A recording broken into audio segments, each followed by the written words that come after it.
ఈ ఎపిసోడ్ మన హీరో జిన్ తన అనుచరులు చేలా, షింపాచీ మరియు ఫ్రీలోడర్ కగురా ను ఇంటరాగేట్ చేయడంతో మొదలవుతుంది. నా చాక్లెట్ ఎవరు తిన్నారు? మీ నేరాన్ని ప్రేమతో ఒప్పుకోండి. నేను మీ ప్రాణాలు తీయను, కేవలం చేల హీరోతో 2 ముక్కలుగా మాత్రమే చేస్తాను అంటాడు గిన్. 2 ముక్కలుగా చేయడం అంటే ప్రాణం తీయడమే కదా అని చేల మనసులో అనుకుంటాడు. నీ చాక్లెట్ తిన్నందుకు ఎవర్నీ చంపొద్దు. థాంక్స్ చెప్పు, అది నీ పెరిగే పొట్టను మరింత పెరగకుండా కాపాడుతుంది అని కగురా వివరణ ఇస్తుంది. చాక్లెట్ తినడానికే కదా నువ్వు తిన్నా, వేరేవాళ్లు తిన్నా ఒకటే, అయినా నేను నీ చాక్లెట్ తినలేదు అంటుంది. కాగుర అబద్ధాలు బాగా చెబుతుంది, కాని ఒక సమస్య ఉంది. అబద్ధం చెప్పగానే ఆమె ముక్కు నుండి రక్తం కారుతుంది. దీన్ని గమనించిన మన హీరో గిన్ ఒప్పుకోమని ఆమెపై ఒత్తిడి తెస్తాడు. ముక్కు నుండి రక్తం అప్పటికే కారుతోంది, ఇంక ఒప్పుకుంటే ఏం లాభం? అందుకే ఆమె అబద్ధాన్ని కొనసాగిస్తుంది. నేను నీ చాక్లెట్ తినలేదు అని చెప్పాను కదా. ఒకవేళ తిని ఉంటే నీకు ముందే చెప్పేదాన్ని. స్నేహితుల మధ్య రహస్యాలు ఏముంటాయి? పైగా ఆ శిష్యుడు చేల నీకు ఏం చెప్పాడు? చాక్లెట్ తిన్నవాడిని భయపెట్టాలా, బెదిరించాలా, థాంక్స్ చెప్పాలా? నువ్వు అతని మాట విని నన్ను భయపెట్టు, బెదిరించు. థాంక్స్ చెప్పు అని కోపంగా అంటుంది గిన్తో. చాక్లెట్ తిన్నవాడికి థాంక్స్ చెప్పమని శిష్యుడు చెప్పాడు, కాని నువ్వు నా చాక్లెట్ తినలేదు కదా, మరి నీకు ఎందుకు థాంక్స్ చెప్పాలి? నాకు వివరించు కాగురా అంటాడు గిన్. అవును, అదే అంటూ ఆమె ఏదో చెబుతుండగా వారి ఇంటి బయట ఒక ప్రమాదం జరుగుతుంది. దీనిని చూడడానికి వారు బాల్కనీకి వచ్చి యజమానురాలు గాయపడిన డ్రైవర్పై అరుస్తూ ఉండడం చూస్తారు. ఓ పిచ్చివాడా, ఈ ప్రపంచంలో నా ఇల్లు మాత్రమే దొరికిందా పడి చావడానికి? ఇప్పుడు ఈ నష్టాన్ని ఎవరు భరిస్తారు అని అరుస్తుంది. దానికి డ్రైవర్, మేడం, నేను ఇక్కడ పడి చావడానికి రాలేదు, డెలివరీ ఇవ్వడానికి వచ్చాను, కానీ గత 2 రాత్రులుగా నిద్రపోలేదు. అందుకే కళ్ళు మూతలు పడ్డాయి. కారు మీ ఇంట్లోకి దూరింది అని బదులిస్తాడు. యజమానురాలు, 2 రోజులు నిద్రలేక నా ఇంట్లోకి కారు దూరిందా? ఆగు, ఇప్పుడే నిద్ర లేకుండా చేస్తా, 2 రోజులకే కాదు, ఎప్పుడూ శాశ్వతంగా అని ఆమెను కొట్టబోతుంది. చంపకముందే చేలవారిని ఆపి, మేడం, మీలాంటి అందమైన అమ్మాయి జైలుకు కాదు, బాలీవుడ్కు సరిపోతుంది. ఆవిడని చంపి జైలుకు వెళ్ళొద్దు.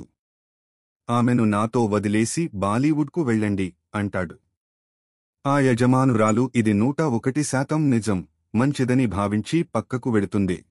డెలివరీ మనిషి దీన పరిస్థితి చూసి చేల కాగురను అంబులెన్స్కి కాల్ చేయమని అడుగుతాడు.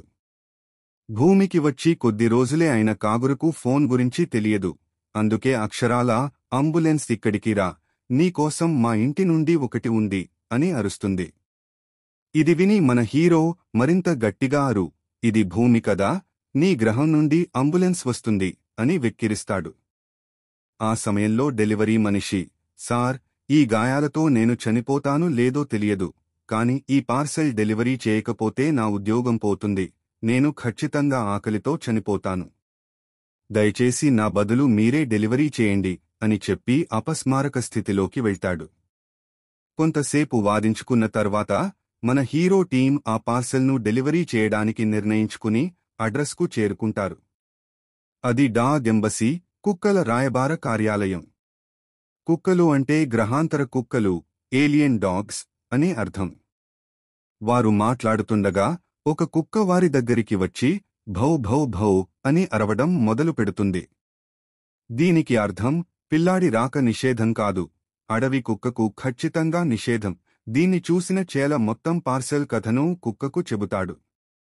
కాని కాగుర వేరే మూడ్లో ఉండి టామీ టామీ టామీ ఇక్కడికి రా, మంచి కుక్కలా పార్సెల్ తీసుకో అని అంటుంది. ఇది విని హీరో కూడా ఉండలేక కాగురకు చిట్కా చెప్పి పార్సెల్ను కుక్కకు అందిస్తాడు. కాని ఆ కుక్క అడవి కుక్క కాదు, బాగా చదువుకున్న కుక్క. తెలియని వ్యక్తుల నుండి తెలియని పార్సెళ్లను తీసుకోడానికి అది నిరాకరిస్తుంది. కాని మన హీరో పార్సెల్ను డెలివరీ చేయడానికే వచ్చాడు, సమయం వృధా చేయడానికి కాదు. అందుకే ఒక్కసారి పార్సెల్ తెరిచి చూడు, బహుశా నీకోసం ఎవరో పెడిగ్రీ పెట్టి ఉండొచ్చు అని దానికి నచ్చచెప్పడానికి ప్రయత్నిస్తాడు. ఇది విని కుక్కకు కోపం వచ్చి, నేను కుక్కలా కనిపిస్తే నిజంగా కుక్కనే అనుకుంటున్నావా అని మన హీరో పార్సెల్ను విసిరికొడుతుంది. అది నేరుగా డాగ్ ఎంబసీ లోపల పడి చిరిగిపోతుంది. ఇది చూసి అందరి మైండ్ బ్లాక్ అవుతుంది. చేలా, ఇక్కడ ఏం జరిగిందో నాకు అర్థం కాలేదు, కాని ఇప్పుడు ఏం చేయాలో మాత్రం తెలుసు. పరుగులు తీయండి అంటాడు. మన హీరో బృందం అక్కడి నుండి పారిపోతుంది. కాని చేలను కుక్క పట్టుకుంటుంది. హీరో కాగురను పట్టుకుంటాడు. ఎవరూ అక్కడి నుండి పారిపోలేరు. హీరో చేలతో, నువ్వు ఏం చేస్తున్నావు శిష్యా, నన్ను వదిలే, నేను ఒక్కడినే ఇక్కడ చావనివ్వు అంటాడు. దానికి చేల, అలా కుదరదు, ఇదే హీరో లక్షణం. నా కోసం నువ్వు త్యాగం చేయి, ఇంకెంతకాలం శిష్యుడిగానే ఉంటావు, మా కోసం త్యాగం చేసి హీరో అవ్వు అంటాడు. ఆమెను, కాగురను, వదిలేయ్, ఆమె హీరో కాదు, నువ్వే హీరోవి, నువ్వే ఆ వ్యక్తివి, నన్ను ఎందుకు పట్టుకున్నావు? హీరో పని ఇతరుల కోసం తనను తాను త్యాగం చేయడం మర్చిపోయావా? త్యాగం చేసి నన్ను వదిలేయ్ అని అంటాడు. దానికి కాగురా, ఎక్కువ జ్ఞానం చెప్పకు, ఆర్డర్ ఫీల్ అవ్వు. జ్ఞానం చెప్పే అమ్మాయిలు ఎవరికీ నచ్చరు. నేను చనిపోతే అందరినీ తీసుకుని చనిపోతాను అంటుంది. వారి బృందంలో వాదన జరుగుతుండగా ఎంబసీలోని కుక్కలన్నీ వారిని అరెస్టు చేయడానికి బయటకు వస్తాయి. ఇప్పుడు వారికి జైల్లో జీవితాంతం గడపడం తప్ప మరో మార్గం లేదు. కాని సరిగ్గా ఆ క్షణంలో ఒక శామురాయ్ వచ్చి మన హీరో బృందాన్ని కాపాడతాడు. థాంక్స్ అవసరం లేదు అని ఆ సమురాయ్ అంటాడు. దానికి మన హీరో, మేమెక్కడ థాంక్స్ చెప్పాం అని బదులిస్తాడు. మన హీరో పదునైన నాలుక కారణంగా ఆ సమురాయ్ తన రక్షకులలో ఒకరిని చంపుతాడు. మన రక్షకుడు మన హీరో గిన్ యొక్క గోచి స్నేహితుడు అని తెలుస్తుంది. అయితే చిన్ననాటి జ్ఞాపకాలను గుర్తు చేసుకునేలోపే కుక్కల సైన్యం వారిని వెంబడించడం వలన వారు తమ తోకలు కాపాడుకుంటూ అక్కడి నుండి పారిపోవాల్సి వస్తుంది. పారిపోతుండగా పోలీస్ ఫోర్స్ వారిని చూసి హీరో స్నేహితుడి గుర్తింపు తెలుస్తుంది. అది మ్యూజిక్. ఇప్పుడే చెప్పను, 5 నిమిషాల తర్వాత చెప్తా, ఎంగేజ్మెంట్ బాగుంటుంది. ఇప్పుడు మళ్లీ కథలోకి వెళ్దాం. పోలీస్ ఆఫీసర్ తన సబార్డినేట్ ఓకీటో ను హీరో బృందం వెనుకపెట్టి వారిని అరెస్టు చేయమని ఆదేశిస్తాడు. కాని ఒక్టో కొంచెం సోమరి, ఇక్కడ అన్ని పనులు నేనే చేయాలా? అవును, అయితే మీరు ఎందుకు జీతం తీసుకుంటున్నారు అని తన సీనియర్ను అడుగుతాడు. ఇది అతని మనస్సును తాకి, ఎక్కువ మాట్లాడుతున్నావు, అంతగా విశ్రాంతి తీసుకోవాలని ఉందా? అయితే రా, నిన్ను శాశ్వతంగా పడుకోబెడతాను అంటాడు. ఒక్టో ఇతరుల జీవితాలను పట్టించుకోడు, కాని తన జీవితం విషయానికి వస్తే ఎగిరి పడతాడు, పని మొదలు పెడతాడు. ఇప్పుడు మన హీరో బృందం దగ్గరికి వెళ్తాడు. బాంబు పేలుడు తర్వాత టీవీలో తాను ఫేమస్ అవ్వడం చూసి చేల సంతోషిస్తాడు. టీవీలో తనను తాను చూసి కాగుర మొహంలో చిరునవ్వు కనిపిస్తుంది. ఎందుకంటే తాను ఇప్పుడు బాలీవుడ్ నటి కంటే తక్కువేమీ కాదని, ప్రజలు తన ఆటోగ్రాఫ్ తీసుకోవడానికి వస్తారని అనుకుంటుంది. కాని మన హీరో ఏమీ జరగనట్టు ప్రశాంతంగా పడుకుని ఉంటాడు. చేల హీరో స్నేహితుడిని పొగుడుతూ, మీకు ఎంత అద్భుతమైన స్నేహితుడు దొరికాడు. అతను కుక్కల నుండి ప్రాణాలను పణంగా పెట్టి కాపాడాడు. ఇప్పుడు ఈ విషయం చల్లబడే వరకు దాక్కోవడానికి స్థలం కూడా ఇచ్చాడు. ఇలాంటి స్నేహితులు అదృష్టంతో దొరుకుతారు. సరే, మీ స్నేహితుడి గురించి ఇంకేదైనా చెప్పండి. నేను మిమ్మల్ని హీరో అని పిలుస్తున్నాను, మరి అతనిని ఎందుకు పిలవకూడదు అని అడుగుతాడు. అతను టెర్రరిస్ట్ వృత్తిలో ఉన్నాడు. ప్రతి చోటా బాంబులు పేల్చడం అతని పని అంటాడు గిన్. ఇది విన్న చేల భావాలు మరియు ఆలోచనలు ఒక్క క్షణంలో మారిపోతాయి. అదే సమయంలో టెర్రరిస్ట్ అంటే మన హీరో స్నేహితుడు తన సహచరులతో కలిసి గదిలోకి వచ్చి, మేము టెర్రరిస్టులం కాదు, ఈ దేశ స్వేచ్ఛ కోసం ఇంకా పోరాడుతున్న స్వాతంత్ర సమరయోధులం, ఫ్రీడమ్ ఫైటర్స్.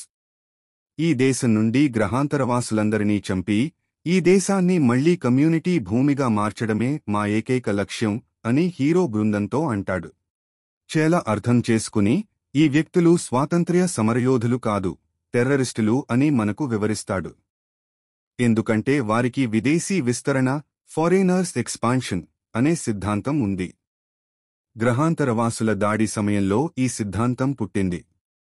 అంటే మన దేశంలోకి గ్రహాంతరవాసుల ప్రవేశాన్ని ఆపే సమయంలో చాలామంది సమురాయ్ ఈ సిద్ధాంతాన్ని అనుసరించి గ్రహాంతరవాసులకు వ్యతిరేకంగా నిలబడ్డారు. ఆ సమయంలో వారిని స్వాతంత్ర్య సమరయోధులు అని కూడా పిలిచేవారు, ఎందుకంటే వారు తమ దేశం కోసం పోరాడుతున్నారు. కాని వారు యుద్ధంలో ఓడిపోయారు. ప్రభుత్వం గ్రహాంతరవాసుల పక్షం వహించింది. ఒక శాంతి ఒప్పందం కుదర్చబడింది. అందులో గ్రహాంతరవాసులు తమ విజయం మరియు అధికారాన్ని పూర్తిగా ఉపయోగించుకుని భవిష్యత్తులో తమకు వ్యతిరేకంగా ఎవరూ నిలబడకుండా కత్తులు పట్టుకోవడం కూడా నిషేధించారు.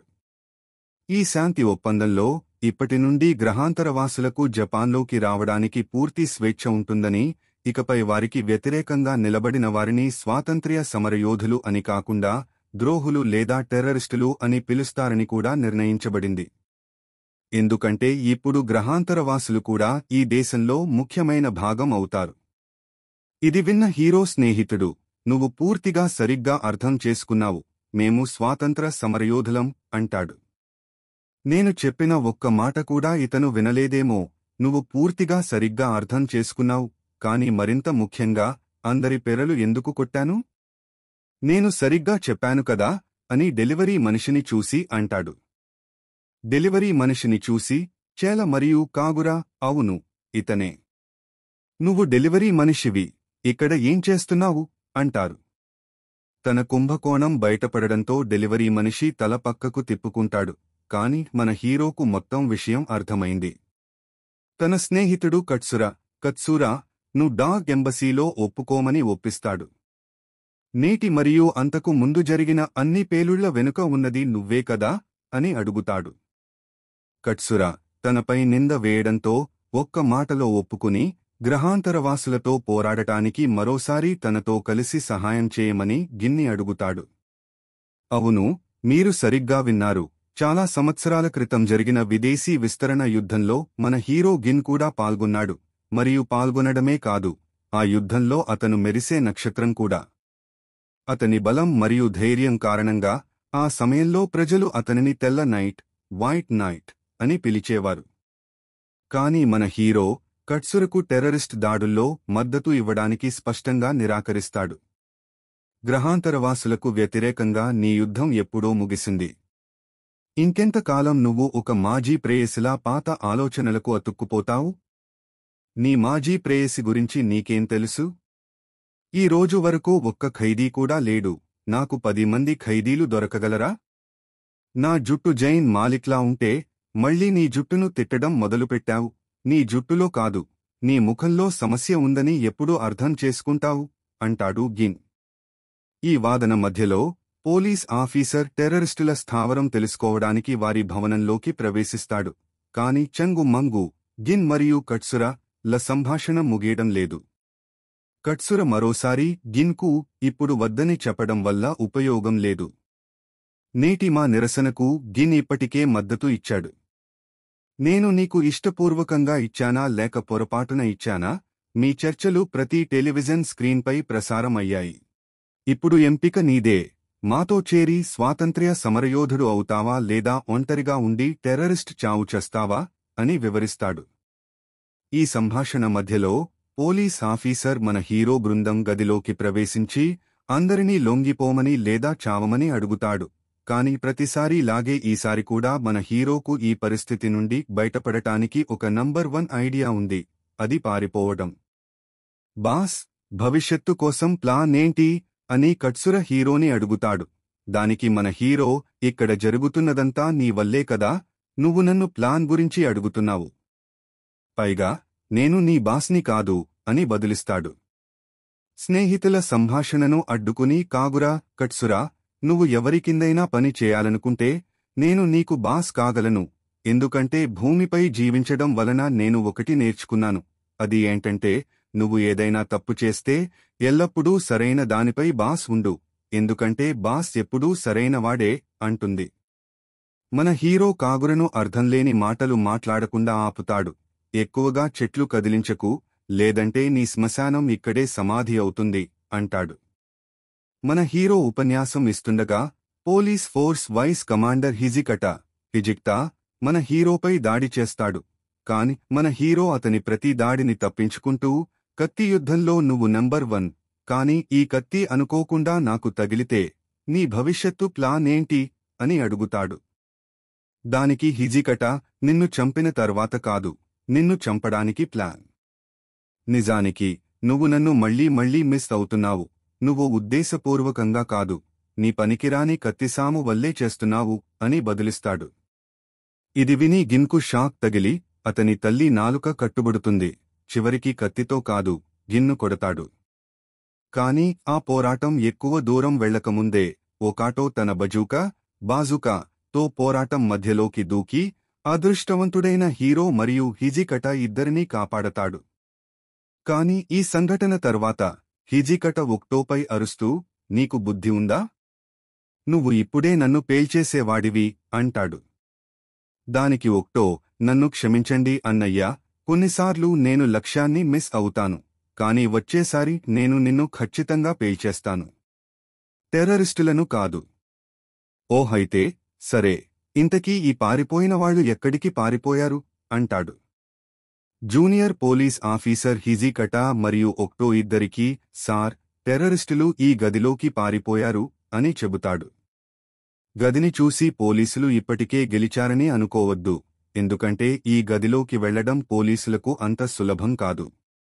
మన హీరో బృందం గది లోపల లాక్ చేసుకుని కూర్చుంది. మన హీరో బృందానికి కూడా అదే పరిస్థితి, ఎందుకంటే వారు భవనం యొక్క 15వ అంతస్తులో కూర్చున్నారు. అందువల్ల తలుపు తెరవకుండా పారిపోవడం అనేది ప్రశ్న కాదు. కానీ కట్సురకు ఒక ప్లాన్ ఉంది. ఆ ప్లాన్ టైం బాంబ్, మరియు అతను తన కొత్త ప్లాన్ను అందరికీ చెబుతాడు. నేను ఈ బాంబు పేల్చుతాను, ఆ పేలుడును అవకాశంగా తీసుకుని మీరంతా ఇక్కడ నుండి పారిపోండి అంటాడు. మన హీరో తన స్నేహితుడి కాలర్ పట్టుకోవడంతో కట్సుర చేతి నుండి బాంబ్ కింద పడుతుంది. ఈ పిచ్చి అమ్మాయి కాగుర దాన్ని బాల్ అనుకుని దానితో ఆడుకోవడం మొదలు పెడుతుంది. ఇప్పుడు మనం ఈ పిచ్చి అమ్మాయిపై కాదు, చంగు గిన్ మరియు కట్సుర లపై దృష్టి పెడదాం. అవును, నేను ఎక్కడ ఉన్నాను? మన హీరో తన స్నేహితుడు కట్సుర కాలర్ పట్టుకుని, నీ ప్రాణాలను త్యాగం చేయడం లేదా ఇతరుల ప్రాణాలు తీసుకోవడం వల్ల ఏమీ సాధించలేము, ఇంకా సమయం ఉంది, అర్థం చేసుకో అని నచ్చచెప్తాడు. కట్సుర, నువ్వు అర్థం చేసుకోవాలి.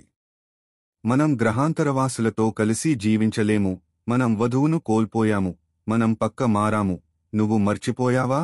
సమురాయ్ తన నియమావళిని అనుసరించి జీవిస్తాడు మరియు అదే నియమావళి ప్రకారం చనిపోతాడు అంటాడు. నేను ఏమీ మర్చిపోలేదు, కాని ఇతరులు రాసిన అలాంటి నియమావళిని అనుసరించడం వల్ల ఉపయోగమేంటి? నేను నా ప్రాణాలను పణంగా పెడితే ఇష్టపూర్వకంగా చేస్తాను. నేను ఎవరినైనా రక్షిస్తే ఇష్టపూర్వకంగా చేస్తాను, ఇతరుల ఆదేశాలను అనుసరించి కాదు అంటాడు గింగ్. ఈ ఇద్దరు సమురాయిలు మాట్లాడుతుండగా కాగుర అనుకోకుండా టైం బాంబును పేల్చుతుంది. ఇది చూసి మన హీరో బ్రదర్ కట్సుర, బుర్రా అనే పేరుకు కేవలం పొట్టు మాత్రమే ఉన్న అమ్మాయిని ఏమంటారు అని అడుగుతాడు. కట్సుర బింబో అంటాడు. అవును, ఈ రోజు నుండి అందరూ ఆమెను బింబో అని పిలవండి అంటాడు గింగ్. ఈ డ్రామా మధ్యలో పోలీసులు గది లోపలికి వెళ్లడానికి ఒక మార్గాన్ని కనుగొనాలి, అది కబూమ్. కాని పోలీసులు కబూమ్ చేసేలోపే మన హీరో బృందం తలుపు పగలగొట్టి బయటకు వస్తారు. పోలీసులు వారిని ఆపడానికి ప్రయత్నిస్తారు, కాని మన హీరో, మీరు ఎవరినైనా ఆపాలంటే ఈ టైం బాంబును ఆపండి, లేదంటే అంటాడు. బింబో దగ్గర బాంబు చూసిన పోలీసులు రివర్స్ గేర్లో వెళ్తారు. ఇప్పుడు మన హీరో బృందం పోలీసుల నుండి తప్పించుకుంది, కాని వారి చేతుల్లో టిక్ టిక్ మంటున్న టైం బాంబ్ ఉంది. ఒకవేళ తమలో ఒకరు చనిపోయినా అది తాను కాకుండా ఉండాలని ఒకరికొకరు దాన్ని మార్చుకుంటున్నారు. ఇప్పుడు కేవలం 10 సెకన్లు మాత్రమే మిగిలి ఉన్నాయి. బింబో, ముగ్గురు చనిపోవడం కంటే ఒక్కరు చనిపోవడం మంచిది అని భావించి బాంబుతో పాటు మన హీరోను భవనం నుండి బయటకు విసిరేస్తుంది. ఇప్పుడు హీరోల బృందం కాకుండా కేవలం వారి హీరో మాత్రమే చనిపోబోతున్నాడు. హీరో తన ప్రాణాలను కాపాడుకోవడానికి బాంబును ఆకాశంలోకి విసిరి తన పైకి దూకుతాడు. కాని బాంబు నుండి తప్పించుకున్నా కూడా 15వ అంతస్తు ఎత్తు నుండి నేలపై పడబోతున్నందున అతని మనుగడ అవకాశాలు 0 నుండి 0. అందుకే కాగురా గుడ్ బై గిన్, యమరాజుకు నా వంతుగా హాయ్ చెప్పు మరియు నా దీర్ఘాయువు కోసం పైకి కూర్చుని ప్రార్థించు అంటుంది. కానీ గిన్ అదృష్టం చూడండి, అతను అడ్వర్టైజ్మెంట్ బ్యానర్ ను పట్టుకుని సేవ్ అవుతాడు. మన ఎపిసోడ్ ఇక్కడితో ముగుస్తుంది. ఈ వీడియో మీకు నచ్చితే లైక్ చేయండి మరియు కామెంట్ చేయండి. దయచేసి